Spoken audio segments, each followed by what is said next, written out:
For guys who know nothing about the topic, can you guys define social circle game compared to day game, night game, and message game?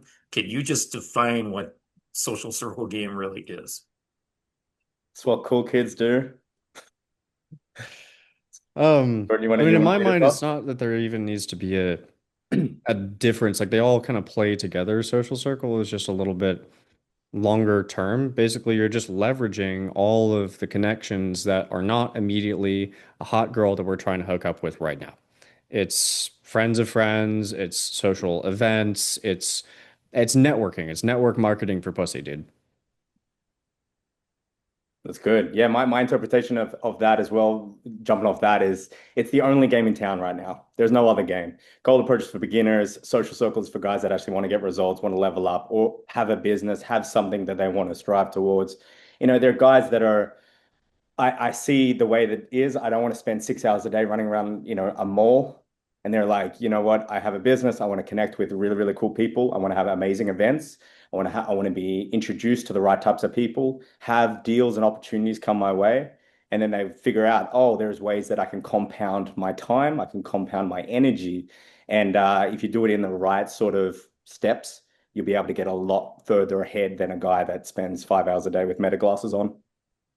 Hmm. Do you like Alrighty. that, Jordan? Do you like that? You like that little meta? Got to throw some jabs Yeah. out there. That's what Ice told me to. Oh, yeah, yeah, yeah. Gotta get the views up. I don't know. I come from the Luke Krogh school of thought. Like I don't even think that there has to be like this big battle between social circle and cold approach. Like I have fun cold approaching. Like if I see a hot girl, I still want to go say hi. It's just Of course, yeah. we want it to be geometric rather than one to one. It's the difference between like cold approach is door-to-door sales. That works. There's entire businesses that are built off of that, but the best businesses in the world still run sales funnels. So it'd be like again, like you as a guy. You as a sole operator, if you see the lead, go fucking close the lead, but like also be thinking, hey, how can I spend less of my time? How can I get more leverage? Mm. I think it is a bit more of a sophisticated kind of style as well. Yeah, for sure. Not like you have to do an A1, A2, any of that old stuff. It's just kind of like, oh, you have to be somewhat cool. You have to be somewhat in touch with what's going on. So yeah, I like that as well. I like what you're saying, where it's not a battle. I think a big thing that I like about it, like the biggest thing about it, is that it's you can do it any city, any place, anywhere, get to know the right people. You can do it in countries where you don't even speak the language. I just did it in Colombia. That was a bit of fun. Learn a bit here and there. Can do it in countries like Australia, America. It's international. It's not this thing where you have to like, oh, like people in these countries where they couldn't even do a lot of the cold approach. They were real stuck. They went to the dating apps and went everything, and they don't realize that there's multiple funnels, multiple ideas, as you said with business, door to door versus, you got Facebook ads, you got this, you got that, you got cold calling, you got outreach, you got referrals. This it's the same thing. It's almost like taking a business into your social and dating life. Very Same much so. funnel. I Very understand. much so. Hmm. Well, It's a like you good look at the analogy. guys naturally. Oh, yeah, yeah. Oh, hey, what's up, Justin? Hey, what's up, boys? I'm just on a boat right now. Where the fuck are you? I'm in the middle of Lake Ontario. Well, we're about to set sail. We're at the gas dock. We have like, I don't know, 10 girls here. We're about to do like a little day party. I didn't want to miss it though, so here I am. Oh yeah. Get He's some flexing on us. We love it. We some love it. social circle game going on, and the rest of us are just at home. Here we go. Yeah, Yeah, well, dude. yeah. Yeah, no, I hate missing these calls, but like that's the problem when you have like all these like social obligations. That's like one downside to social for game. It's like you have like this event, that event. If you miss someone's birthday party, they're offended. And it's like it gets like political, you know what I mean? So like, you have like a 5 p.m. boat thing, you can't miss it. And then especially like for me it's like a lot of business. A lot of it's like tied in because like my buddy who owns the boat, he's my accountant. He helps me with my taxes and stuff like that. It's a good friend of mine. My buddy drives the boats, my real estate agent. So like me showing up at the girls, like I'm just filling my role and doing my part. You know what I mean? All social Got circle game for charity. Popular it. fan. All righty. Currently we're discussing what was it? Um, Justin, what's your definition on social circle game? What is social circle game?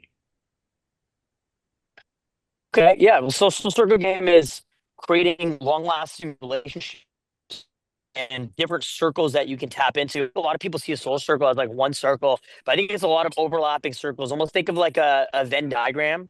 Think about like you have all these different circles, you have all these different things, and you can overlap a lot of them, right? And it's cool because like when your circle touches someone else's circle, you can now leverage their entire network, right? So I'll give you an example. There's this concept of 6 degrees of separation. Like you know everybody in the world through 6 people, right? And if I wanted to network with somebody, I just got to figure out who they know, right? And become friends with those people, right? So if I were to let's say I wanted to get access to a boat. Let's say I didn't have access to a boat. Well, who do I know who owns a boat? So I know some dude named Steve who owns a boat, right? Now, I don't know Steve. Me and him aren't friends, but I know one of his buddies who's friends with one of my friends. So now I'm gonna go make sure I end up in those rooms with those people, build a good relationship with them, offer them value, maybe throw some girls at their way, or you see some cool people, or invite them to somebody, right? Offer a lot of value to them, and then you build a relationship with them. And now eventually, I'm in a room with Steve and I him, and next thing you know, you're on a yacht with a bunch of baddies. You know what I'm saying? You're with a bunch of baddies on a boat, right? I hate it when it Finally, happens. that opportunity presented itself. Oh, yeah, it's the worst, dude. It's the worst. Uh, when you're finally in that position, right? What happens is, you have an opportunity to really prove yourself now to Steve. Oh, Oh, he just disconnected. Well, Fucking Lake Ontario. What the fuck is wrong with Ontario? Steve Fuck. didn't I like him could. dropping knowledge. He was like, no, like, get him off the He's vote. gone missing. There. We'll be back. Anyway, well, I guess we'll just jump on to the next one. Oh, he's back. Oh, there you are. you're on mute, brother. Yeah, sorry guys. The reception's not the greatest. Yeah, so the reception's not the great. So I think I popped out for a second. But as I was mentioning, the craziest part about Soul Sugar game is if you want to think about where tens hang out, like yes, you can cold approach them. Like absolutely you can meet tens from day game. But the hottest girls I know, they just hang out in elite level social circles. They only hang out in elite level social circles. You only see them at the highest end events, the most bougie shit. I got invited to an opening of a cocktail lounge recently, it was a couple months ago, and Drake was there. Okay, because I'm like a big influencer now. They put me in the table next to Drake, and I'm thinking, dude, what the fuck? And there was probably like 20 dudes invited to this whole event, and they invited like 150 girls, and all the girls were like tens. And I knew a lot of the girls. A lot of the girls were like bottle girls from the clubs I throw parties at, or they're like girls that I've known from like parties I've done, or like they're like exes of my friends that date tens. You know what I'm saying? Like I had a buddy of mine who was a wingman of mine for many years, and he would date like a lot of really hot girls. He date like a lot of bottle girls, like models and stuff like that. And a lot of those chicks, like three of his exes, were at this event that Drake was at, right? And it's interesting because like you'll find like these tens, they only congregate in certain places. And when you can get in those rooms, you can get into those events, those parties, those social experiences, you're gonna have access to a lot of beautiful women that the average guy just doesn't have access to. And that's like the best part of social game, in my opinion.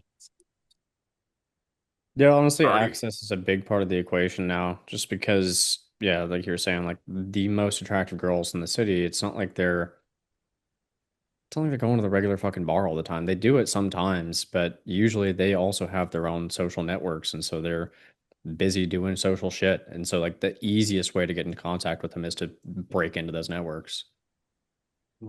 I like that you mentioned before, Justin, 6 degrees of separation. That has been on my mind for years. That is so fucking true. I'm so fascinated when I watch a movie and I'm just like, shit, that actor was in the same movie as this actor in the same movie. I think I was watching 48 Hours with Eddie Murphy, and there was the actor from, I think there were two actors from the 1979 movie The Warriors. So I was like, shit, they got two actors from that movie all the way back then. And they had, I think, two actors from Breaking Bad or something. So I was like, shit, I'm just seeing those connections in Hollywood in movies. That's obvious, but once you really put yourself out there, it becomes very interesting knowing who is only 2 degrees of separation away from you. So, for example, something that happened last week, there was the assassination of Charlie Kirk, and Charlie Kirk wasn't far away from my network. He was 2 degrees of separation away.